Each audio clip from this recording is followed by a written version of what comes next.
श्रीराम समर्थ. श्रोते हो, आपण ऐकत आहात श्री गोंदवलेकर महाराज यांचे प्रवचन. सच्चिदानंद परमात्म्याला सगुणाच्या आधारानेच पाहता येईल. परमात्मा सच्चिदानंद स्वरूप आहे हे जरी खरे, तरी ते स्वरूप सगुणाच्या आधाराशिवाय आपल्याला पाहता येणार नाही. आपण भगवंताला सगुणात पाहावे, तेव्हाच त्याच्या विभूतीचे आपल्याला आकलन होईल. म्हणूनच समर्थांनी निर्गुण ओळखून सगुणात राहावे असे म्हटले आहे. सत्य हे शांत आणि आनंदमय असले पाहिजे.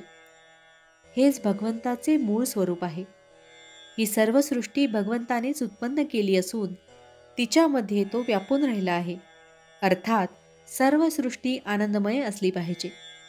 मी मूळ परमात्मा स्वरूप असूनही त्याचा विसर पडल्यामुळे सृष्टी आनंदमय असूनही ती तशी दिसत नाही, हा भ्रम आहे. डोळ्याच्या आतमध्ये पाहण्याची शक्ती नसेल तर बाह्य डोळा असूनही दिसत नाही. परंतु आतमध्ये शक्ती असली तरी ती आहे असे बाह्य डोळ्याशिवाय कळत नाही. त्याचप्रमाणे सगुण आणि निर्गुण यांचा संबंध आहे. सत्य हे अखंड टिकणारे आहे म्हणून ते शांत आहे. ते शांत आहे म्हणून सनातन आहे. ते शांत आणि सनातन आहे म्हणून त्याच्याच ठिकाणी समाधान आहे. कारण अशांतीमध्ये आनंद असणे शक्य नाही. म्हणून सत्य हे परमात्मा स्वरूप होय. परमात्मरूपी सत्य हे व्यावहारिक भाषेत सांगितले पाहिजे.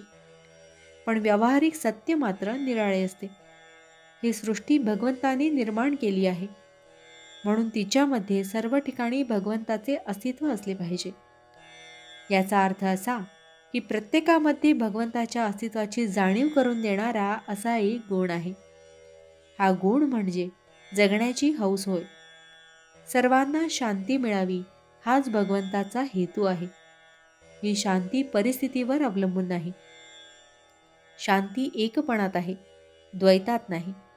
एकामध्ये ज्याचे मन गुंतले, ज्याने आपले मन भगवंताकडे ठेवले, त्याला शांतीचा लाभ होतो.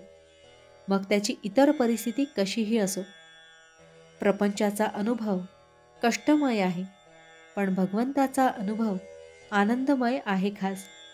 आणि त्याकरिता त्याच्या नामाचे अनुसंधान हे एकच साधन आहे. भगवंताला पाहायचे असेल तर आपल्यालाही तसे व्हावे लागते. सत्वगुणात भगवंत असतो तेव्हा आपण त्या मार्गाने जावे. आजारी माणसाला 3 गोष्टी कराव्या लागतात: कुपथ्य टाळणे, पथ्य सांभाळणे आणि औषध घेणे. त्याचप्रमाणे भवरोग्यालाही 3 गोष्टी कराव्या लागतात. मुख्य ध्येय परमात्मा प्राप्ती. त्याच्या आड जे येईल ते कुपथ्य, दुस्संगती, अनाचार, अधर्माचरण, मिथ्या भाषण, द्वेष, मत्सर वगैरे त्याचा त्याग करावा. परमात्मा प्राप्तीला जे सहाय्यक पोषक सत्संगती, सद्विचार, सद्ग्रंथ वाचन आणि सदाचार ते पथ्य, ते सांभाळावे. आणि अखंड नामस्मरण करणे हेच औषध सेवन होय. भावार्थ: आनंदरूप परमात्मा मिळवण्यासाठी सगुणोपासना पाहिजे. जानकी जीवन स्मरण जय जय राम. महारुद्र हनुमान की जय. समर्थ रामदास स्वामी महाराज की जय. सब संतन की जय. श्री अनंत कोटि ब्रह्मांड नायक राजाधिराज सच्चिदानंद सद्गुरु श्री ब्रह्मचैतन्य महाराज की जय. जय जय रघुवीर समर्थ. आता आपण 13 वेळा नामस्मरण करूया. श्रीराम जय राम जय जय राम. श्रीराम जय राम जय जय राम. श्रीराम जय राम जय जय राम. श्रीराम जय राम जय जय राम. श्रीराम जय राम जय जय राम. श्रीराम जय राम जय जय राम. श्रीराम जय राम जय जय राम. श्रीराम जय राम जय जय राम. श्रीराम जय राम जय जय राम. श्रीराम जय राम जय जय राम. श्रीराम जय राम जय जय राम. श्रीराम जय राम जय जय राम. श्रीराम जय राम जय जय राम. जय श्रीराम.